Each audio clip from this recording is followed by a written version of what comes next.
Welcome to Authors of the Pacific Northwest, where we connect authors with new listeners and provide advice to aspiring authors on the business of writing. I'm your host, Vikki J. Carter. So hi there, podcast listeners. Thank you so much for coming back to the Authors of the Pacific Northwest. And this week I have a really awesome surprise for you all.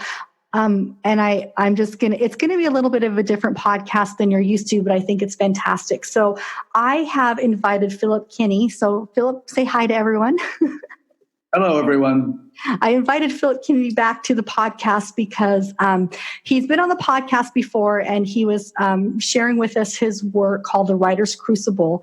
And I purchased the book and purchased it for my writers group that I'm involved with. And I've read through the book, and I just really felt like it was important to bring Philip back onto the podcast. And we'll see if it's one episode or 2 episodes. So stay tuned to see what ends up happening, where we can dive a little bit deeper into the concepts around his book. So, because I feel like it's very timely and very important for creative individuals to read his book. It's fantastic. So first, Philip, let's just do some general introductions for some of those that may not have heard your other prior podcast. So tell us a little bit about yourself, what state you reside in the Pacific Northwest, and I'll gear us towards the concept for this podcast after you do that.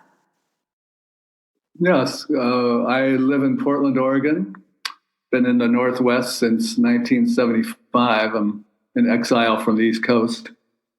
And I am a practicing psychotherapist. Been doing so for about 40 years, working with many, many people of all sorts of, stripes, etc. But I've worked with a lot of writers and artists, which partly inspired me to write the book. The other thing that inspired me was my own writing practice. I've been writing for 20, 25 years, and I've written a novel and a couple of books of poetry, and now this book on the process of writing, the psychological, emotional challenges of being an author. Mm-hmm. Mm-hmm. Well, awesome. Well, listeners, I'm going to read just a couple little sections from the back of the book so you kind of understand why I feel like this is important for us creatives. And I say creatives because you don't just address the author's life, you also address creative individuals in this book. So, a few people have admonished me for narrowing it to writers, but I did so because I'm a writer and I wanted to connect with writers. But it really is a good book for creatives of all sorts. Yeah, and that's definitely the message I got in there. So, yeah. So on the back of the book, it says, the writer's crucible provides a map for navigating the turbulent emotional waters of a creative life. It does so by helping writers understand the psychology of vulnerability. Perhaps the most common vulnerability we face is the persistent sense of not being enough. I'm not going to read any more of the back, but right there, for me, as I read this book, Philip, I'll tell you, I started reading it during a really interesting time. You knew about it. I had a car accident and my mind, I went through a concussion and all this weird stuff. Started it before that, had to put it down because I wasn't supposed to do anything, read, write, do podcasts, anything, and came back to it. And as you know, I'm working through my first book, writing my first book and the journey of that.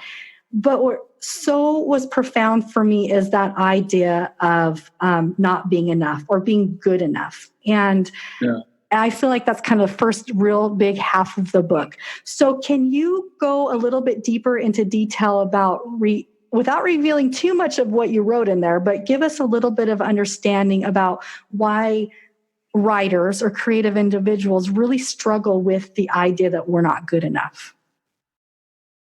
Sure. Well, I work, as I said, with a lot of writers and artists, and I work with people who aren't writers and artists. And I have to say that I think this is an epidemic that sort of goes to the core of the people of our society, and that many people are really kind of plagued with this sense that they're not enough, or something's wrong with them, or they're not worthy, or they're not lovable. They all sort of come down to the same core sense of lack, of feeling not good enough. And I've encountered that in myself, in my own writing. And as I went from my cozy little office out into the rugged Game of Thrones-like world of publishing, I felt my neck slit on many occasions. But and just felt the struggle with maintaining self-regard in creative work. And there are so many occasions for feeling like you're coming up short, or for the critical voices inside to take over. And in fact, of course, when you read, most successful authors and great authors, they will always say that they fall short. Mm-hmm. They rarely make it, but they never make it all the way. That's the nature of the yearning and the work of being an artist. You produce wonderful stuff, but there's always this feeling of coming up a little short, mm-hmm. which it translates psychologically. Unfortunately, that normal condition and that normal sense of combining both, excitement and disappointment. Mm-hmm. Disappointment short, often for many people, especially if you've had some rugged experience in your history, it gets translated and converted into the story of not being good enough. Mm-hmm. So that's why I wrote this. And that's the story in our mind, the self-talk that we hear and can cause many challenges, right, such as writer's block, or how you talk about it in the book. It constricts. I love that picture. And the self-talk is just the surface of it. The self-talk's pretty obvious. You suck. Who are you kidding? Mm-hmm. Yeah, right. Mm-hmm. And but it goes deeper than that, and that's what some of the book goes into too, the depth psychology of it, in which the story is quite unconscious in many mm-hmm. respects, and quite elaborate in terms of defining our inadequacy or deficiency. And so my book tries to get to the depth of that, because mm-hmm. there's a lot written about this and in the struggles authors do, but a lot of it I feel is good. It's helpful, it's well-intentioned, but it doesn't go deep enough. It's an offering of perspective and or reframing ideas, but it's a little bit like painting a house before you've scraped it. Mm-hmm. It doesn't stick. Yep. Until you go to the heart of some of the emotional constrictions that bind the story to the self.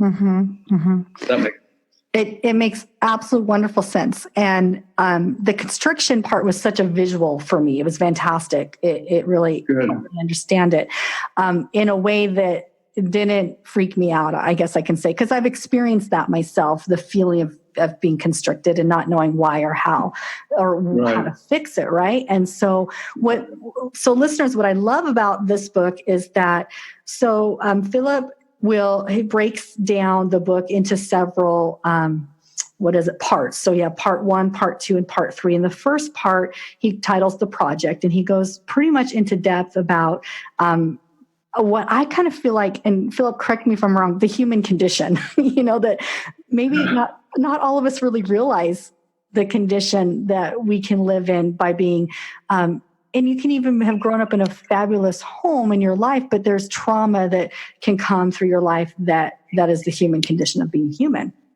And then you define certain things like self-project, the vulnerable self, the self-defense, and then the good enough self, and then you go into the Odyssey. So that's all in part 1, which I think, and I know this might not sound like flows together for the listeners as you're listening to me talk about it.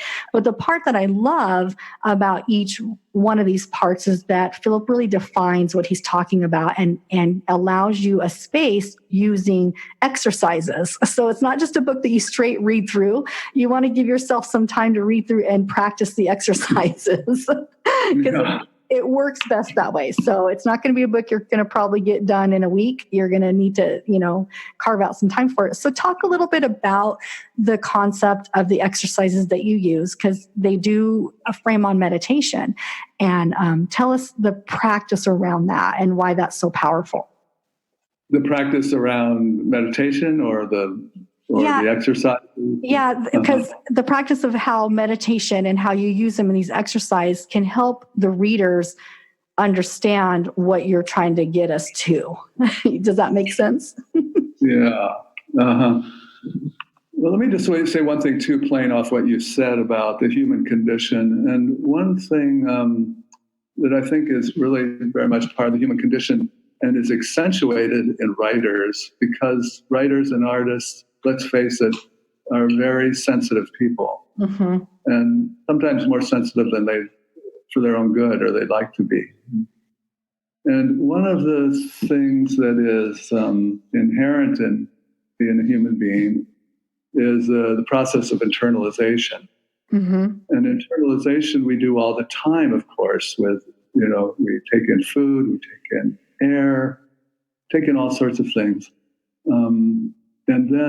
But as an artist, your senses, because we're always looking for the detail, your senses are greatly attuned to taking in and internalizing the world, its people, its conversation, its nuances. And that's all necessity. The problem is it comes in either in early childhood or at some point in life when you encountered pain, suffering, trauma, perhaps. The internalization, psychological internalization, can take over in terms of misconstruing what's happening and internalizing a sense of self-blame or self-responsibility. So writers, I think, are quite susceptible to internalizing a sense of taking in the bad, taking in what's wrong with me. A lot of answering that question is at the heart of their perceptions. So in the book, there's twofold. There's experiences or experiments that are set up to help become aware of and identify your own personal maps of what you might be internalizing that lends itself to support the narrative that you're not good enough. And in particular, the emotion, the constricted emotion that supports the I'm not good enough narrative is shame. And shame is such a doozy. I mean, it is such a binding emotion, constricting emotion. So there's exercises to identify how you might internalize blame and have it turn into shame. What sorts of situations are you most vulnerable to seeing as your fault, for instance, or your shortcoming, or any number of things. Of course, we get rejections in the mail, a couple of times a week. And so it's easy to feel bad. It's hard to keep your head on and say, well, this is, these people, it's a market economy. It's all about money, and the agent who turns you down, the 100 agents who turned you down, aren't necessarily judging your work as a writer for its quality, but they're judging it, of course, for whether they can make money off of it. So there are exercises to identify how you can create and keep on creating the shame narrative. And there's also meditation exercises to help you get past that, to transcend it, if you will, to connect with your inner being, which in my mind, and which I go on to say in the book, your inner being is intimately connected with the source of being, with I call it the creative impulse. So meditation exercises, I think, are really vital.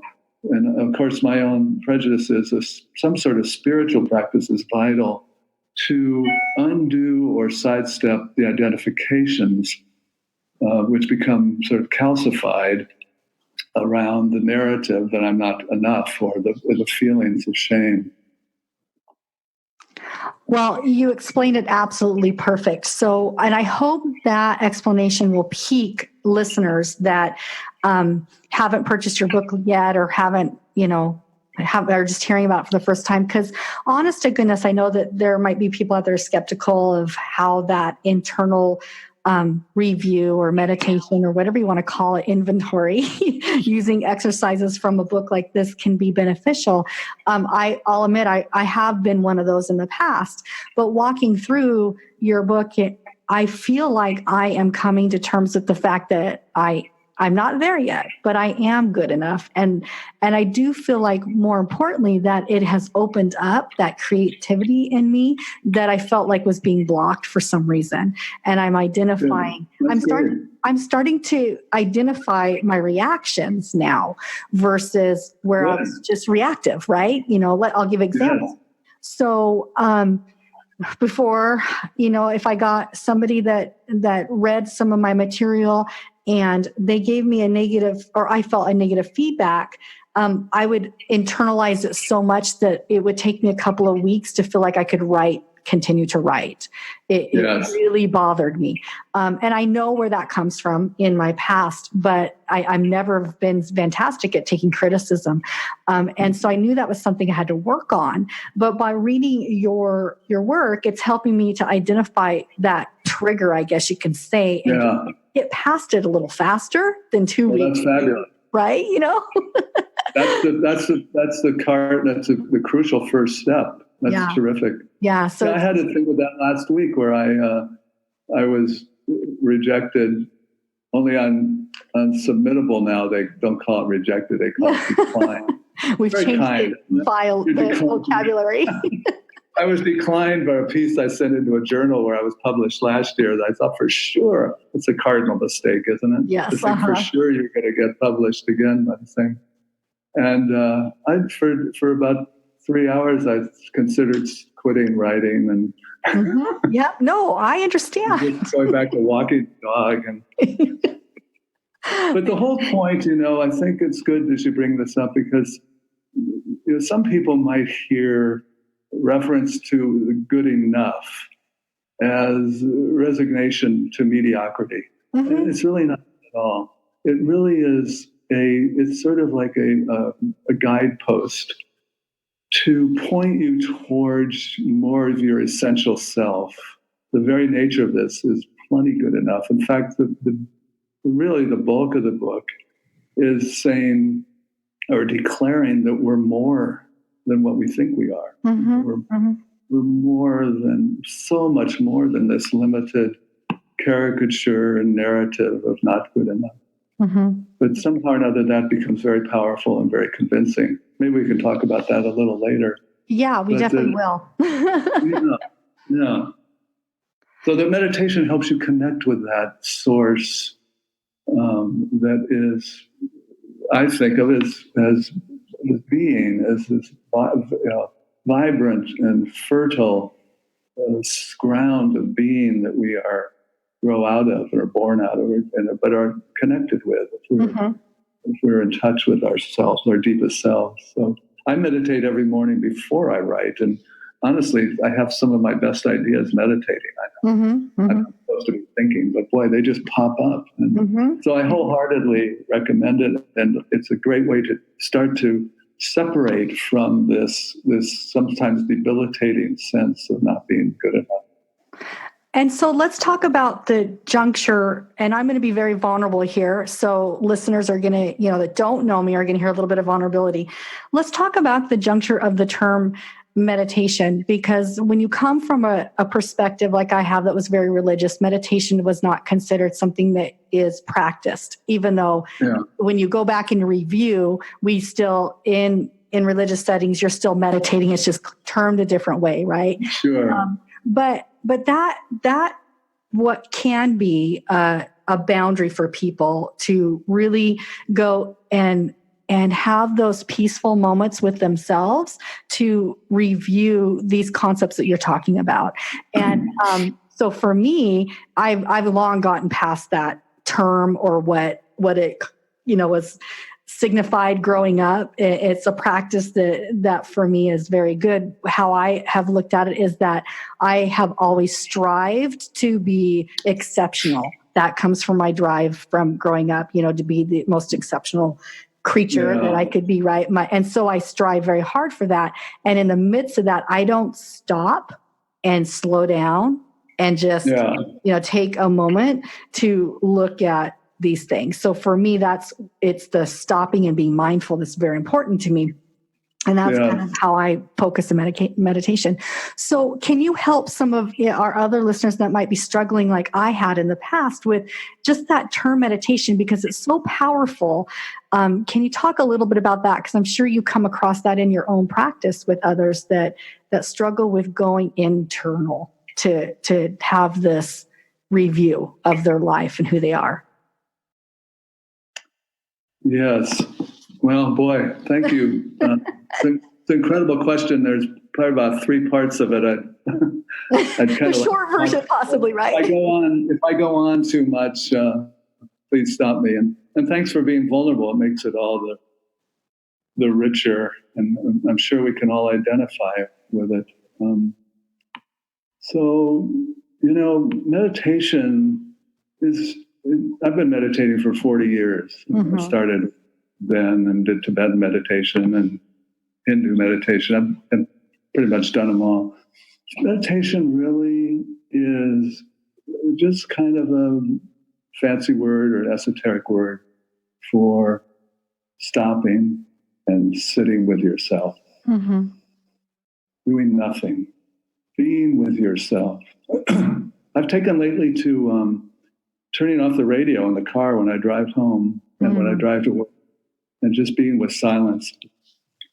So it's a profound experience to just take as little as 5. I tell my patients, just take 5 minutes in the morning and sit with yourself and do nothing except pay attention to your inner experience.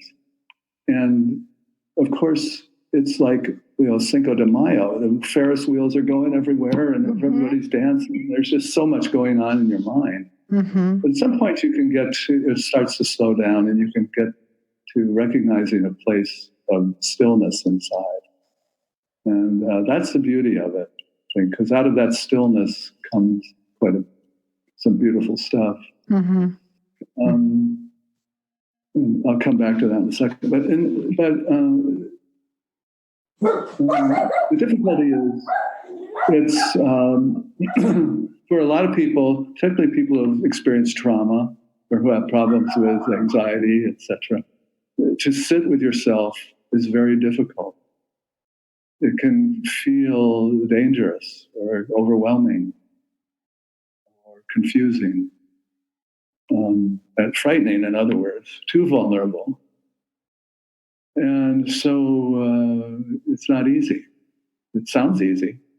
5 minutes sitting with yourself, no problem, but it's often not. J.D. Salinger used to say it took him an hour every morning just to be honest with himself.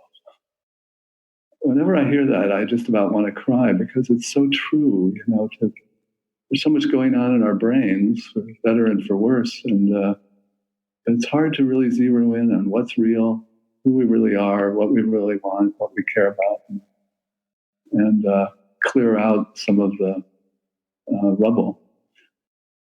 So for some people, it's scary to sit with themselves.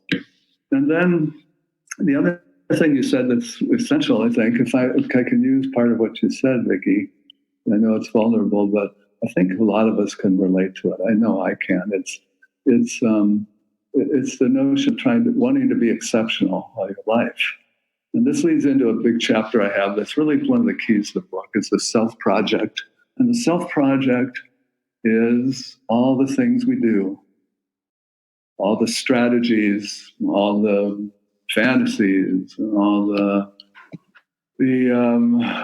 maneuvers to try to enhance our sense of self.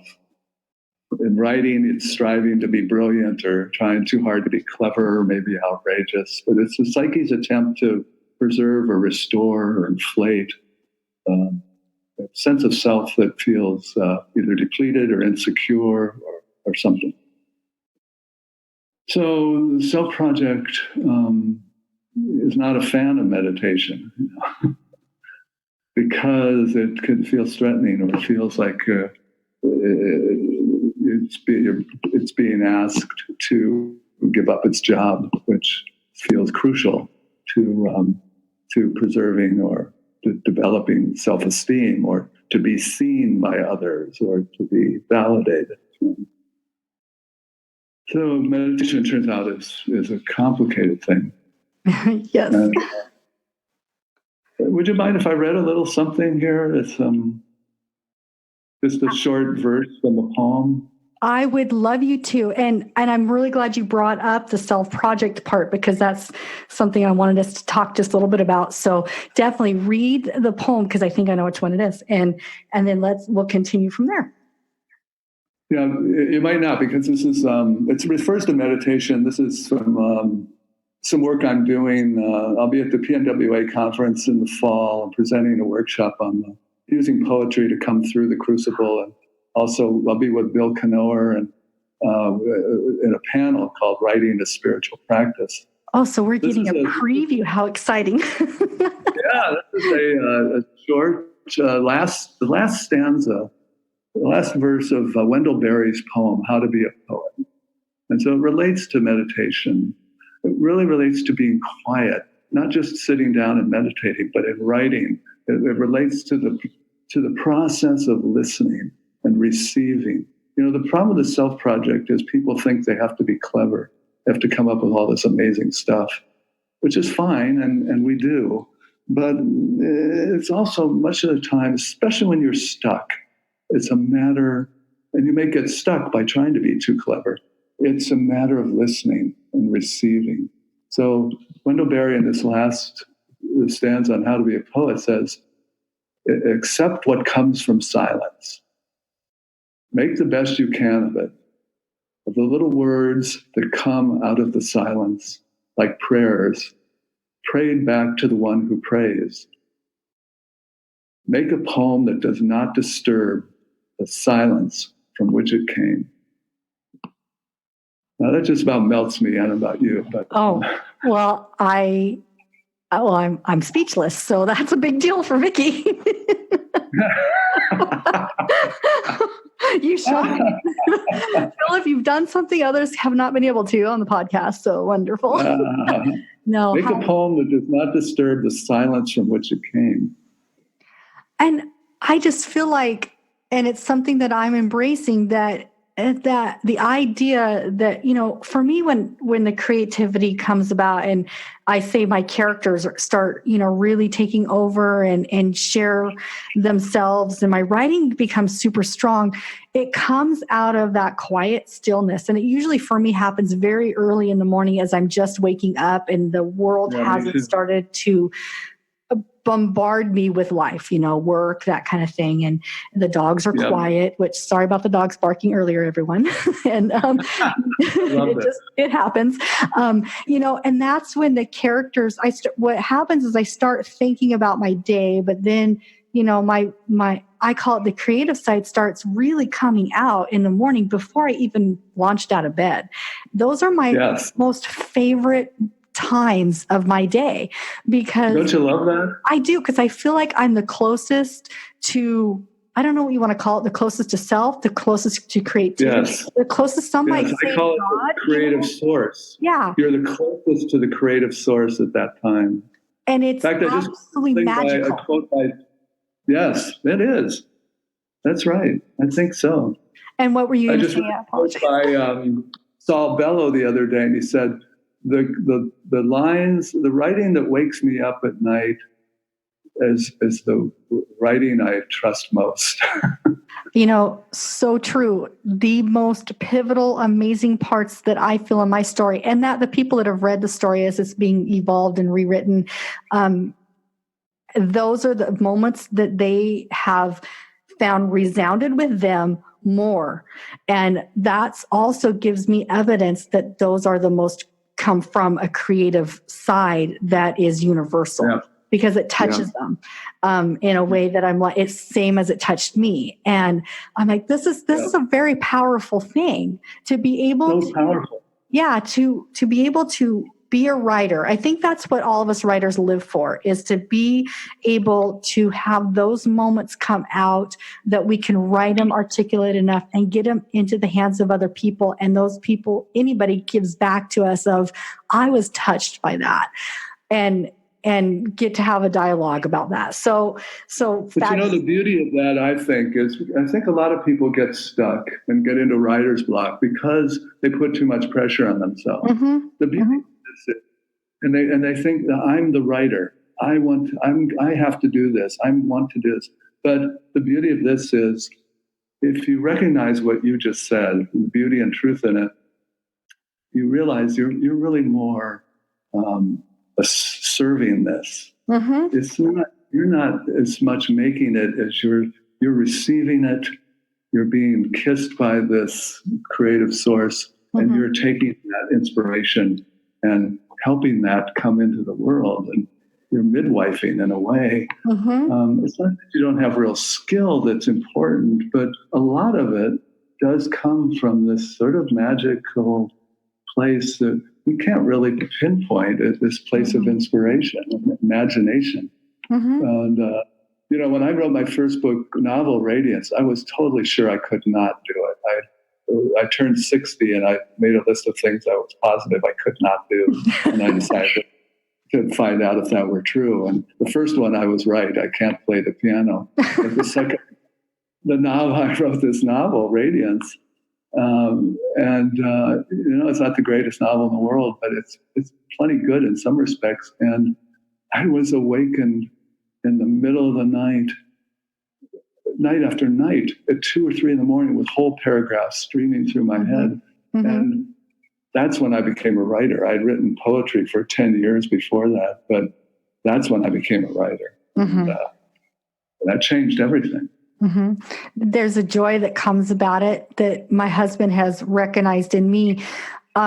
He's been with me since I was 19 years old, and I'm well past 19, trust me. So he has seen the metamorphosis of a young woman moving into motherhood, into career, into all these things. And like I said, I strive to be, exceptional in all that I did. But there wasn't always joy behind all of it. There was a lot of striving. And that's right. When he discovered and saw the dramatic change in me when I started to be able to slow down and write, and that creative, and all of a sudden my whole life has changed, and he'll be the first to testify, and my kids will be too. I'm finding joy in so many other things because I am slowing down. Like I laugh at myself because I'm like, oh my gosh, did you smell those roses? And he's like, do you know 3 years ago you would have never even noticed the smell of the roses? And I'm like, but I need to write this, so I need to write this down. And so, well, the self project can obscure so much, and that's why I emphasize it and keep coming back to it in the book. And it's a lot like what you mentioned earlier on, when you're becoming more mindful and aware of some of the ways your mind can trip you up. And the self project can and will and does. And it's so meditation. The other benefit of meditation is becoming aware of how our minds work, and becoming aware of how the self project works allows you to slow down. It allows you to really listen and receive. One of my favorite lines from the book that I wrote is that I think captures so much of this is that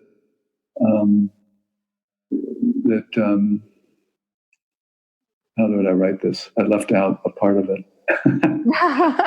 The challenge is that being aware so that you're not mistaking the strivings of the self-project for the promptings of the muse. And to me, that sort of says so much. And then you go... I keep interrupting. I apologize. No, it's fine. Well, so part 1 of the book, listeners, is talking about the self-project, which is so revealing. And I encourage you, if this even pricks at you just a bit, it's worth you getting the book, not just because I want Philip to be successful, but because I want you to be successful. And I feel like as writers and artists, no matter where you're at in your journey, we have to have support like this. And this is a very different type of support that I've seen. So Philip, thank you for writing the book. So the second part of the book, part 2, I really loved because it's called You're a Poem.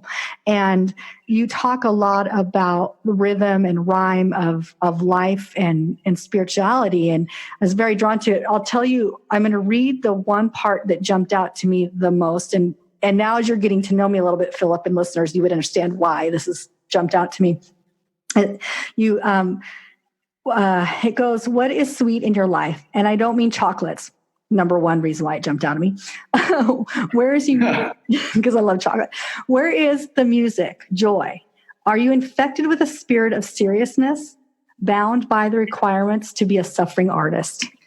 And and here I am going to be revealing again, and I think we can jump off of this a little bit, is so when I decided, I'm going to do the podcast, I'm going to start writing, I'm going to strive. I went into that motion of I'm going to strive to be the best writer, the most amazing podcast person in the world. I have no idea what I'm doing, but I'm going to do into that.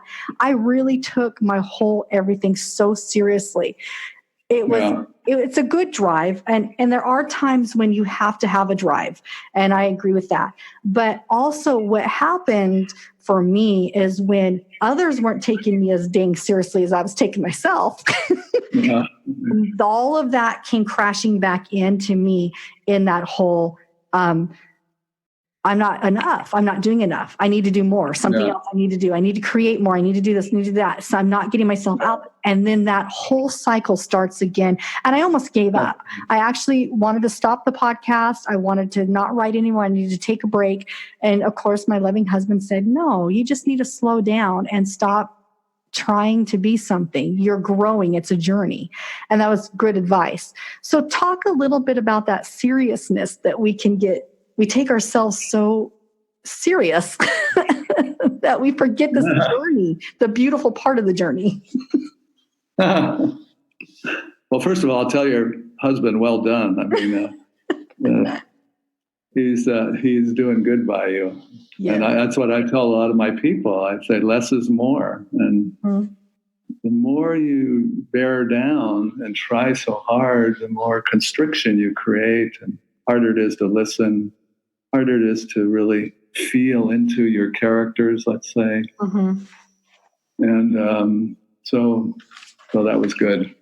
And why are we so serious? I don't know. It's so many ways you could go at this, but I'll just take one way, which I think is at the heart of a lot of it. I know it is for me. It's a problem, I think, of insecurity and self-doubt. A couple of years ago, when Wordstock was still Wordstock, they had Adam Gopnik come in, but Adam Gopnik, he's this prolific writer for the New Yorker, and he must write in his sleep. He's worse than John Updike. I mean, every time you turn around, there's a review or something by Gopnik. So this panel, he was on this panel about making it as a writer in New York City. Sort of what could be worse. And he said, well, how did you approach it?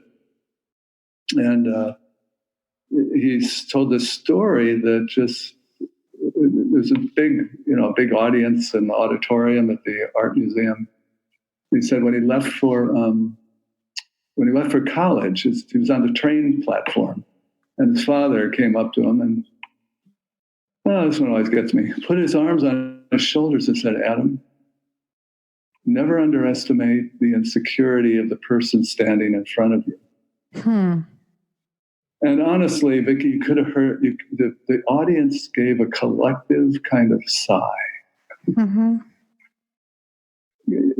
Because it normalized it so much. And because it got, for an instant, out of this sense, this teeter-totter of success and failure, and some people got it and some people don't, and that we're all more alike than not, and struggling with insecurity. But one primary feature of the self project is to get very serious, to never let up, to go at it, with all guns, and to try to, construct a sense of yourself internally and in the world as whatever, as successful as great or special or what have you, with a million words for it. And I think a lot of our seriousness comes from that spot. Of course, maybe that's easy for me to say because I'm not trying to make a living with writing. I have a job, but and I just want to recognize that for those who are, hats off. That's incredibly brave and everything. But nevertheless, I think a lot of the seriousness comes from this feeling of urgency and this feeling of necessity to make things happen, or else. What's the or else? The or else is what you described, that you're ready for collapse, you're ready to give up. Feeling like you're a failure of no value. All of which is utterly false, but it feels so true. And yes. Awesome. Well, wonderful. Well, I'm going to ask one more question, and then I think we're going to take us out of the podcast because I want you to remind our listeners about your speaking engagement that you just kind of alluded to, because I would really want to make sure that listeners, at least in the Pacific Northwest, will know that they can connect with you in an audience environment. And then listeners, we're going to come back next week, and we're going to dive a little bit more deeper into the part 3 through 5 of Philip's book, which I love how it's written. He talks about the theater of the mind and materials, the novel idea, and characters. So he brings down the psychological aspects, and tell me if I'm right on this, psychological aspects that we have in our working life behind the scenes in ways that us writers are going to identify with very well in my mind. Good. Okay. Yeah. Great. So as we go out of the podcast, Philip, as people are thinking about what you've said and then they're getting ready to listen maybe to next week, I hope, can you give one positive advice for those of us that are learning this concept of the self project? What's one thing you would like to tell us as we think about it this week? Oh, the self project? Yes. Well, the self project is motivated by anxiety, really. So my advice is to do a couple of things. To through meditation or self-reflection, get to know your anxiety, what your fears are, but mostly to try to recognize. People have such trouble recognizing themselves. There's a problem. Part of the anxiety with writers is that, and unfortunately with a lot of our developmental life and earlier life, was we weren't seen. And so it's very hard to believe that we'll be seen and appreciated, or to see ourselves, to recognize ourselves. So one thing I do that I suggest to people is to, after you've written something, been working on something for a while, put it down, take it up in a week, and read it over slowly, very, very slowly. And just try to forget about the journal you're trying to get into or what have you, but just appreciate the good sentence. Just love that you did this. This came out of you. This is you. This is you. And this is you. With the same inspiration that inspired Virginia Woolf, the same energy, that same creative spirit's moving through you. What could be better? You belong to this great ancestry. And that takes some of the pressure off of you, I think, so that you can, try your best to enjoy the moment. Lori Moore, the great short story writer, I heard her once, this blew my mind. She said, well, I'm happy if I write 9 sentences a day. I said, holy crap, are you kidding?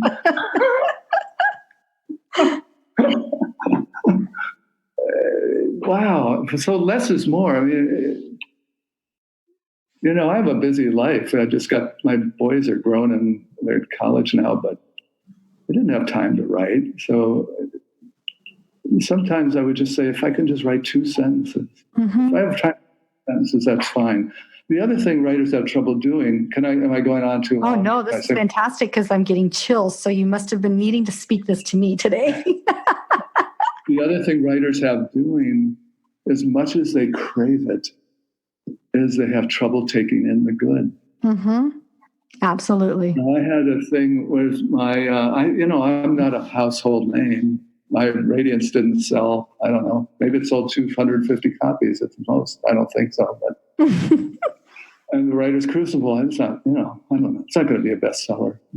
But I've had some great moments. And one moment with Radiance was my neighbor across the street named Jack was 90 years old, dying of prostate cancer, came up to me and one day caught me on the sidewalk. I thought we were going to talk about bicycling, and like we usually did. He said, I finished your book, and because of your book, I'm less afraid of dying. And so whenever I feel doubting or critical of myself or, why are you doing this? I remember that moment, just one moment. I don't care if I never sold another book. That was it. So taking in the good, whether it's reading over your material and appreciating, wow, that sentence came out of me. That's a good sentence. Or whether it's something somebody said to you or what have you.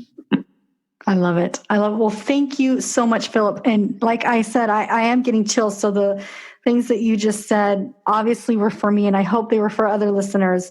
So listeners, as you're contemplating our next week with Philip, we'll have one more week. You guys are getting an incredible 2 sessions for free, which is, thank you, Philip, for sharing your time with us doing this. My pleasure. It's been fun. It's really great for me. So, Philip, before we leave the podcast today, remind us about your speaking engagements, because I want to make sure that our listeners hear that. Your podcast will be coming out in the summer, but I hear that you're doing face-to-face speaking on a panel in the fall. So share with us that again, and then next week we'll come back to visit some more. Yeah, this is my trembling edge because, most of my life I'm in a cozy little room, one-on-one and intimate conversation. So it's always been a fear of mine to go out and do public speaking. And I've always pictured a room full of my brother, the attorney, cross-examining me, making me feel like a fool. But anyway, I'm getting better. That's a hard one, though. That's really hard. I know. For that. I know. So, but next week I'm going to be, this will be past tense by the time your listeners hear, but I'm going to be in Corvallis at Willamette Writers on the River and doing a presentation coming through the Crucible.